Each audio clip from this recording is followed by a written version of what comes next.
భద్రకాళి దేవస్థానం తెలంగాణ రాష్ట్రం వరంగల్లులో ఉంది. ఈ దేవాలయం నగర నడిబొడ్డున వరంగల్ హన్మకొండ ప్రధాన రహదారిపై పాలిటెక్నిక్ కాలేజీ నుండి 1.5 కిలోమీటర్ల దూరంలో భద్రకాళి చెరువు తీరాన గుట్టల మధ్య ప్రకృతి శోభతో ప్రశాంతమైన వాతావరణంలో విరాజిల్లుతూ ఉంది.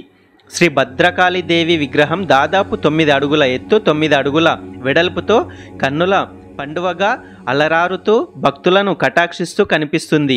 అమ్మవారు రేతా సనాసి అయి ఉంది.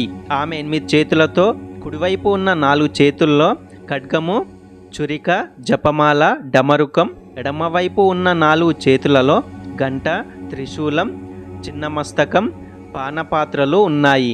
అమ్మవారు పశ్చిమాభిముఖంగా ఉంది.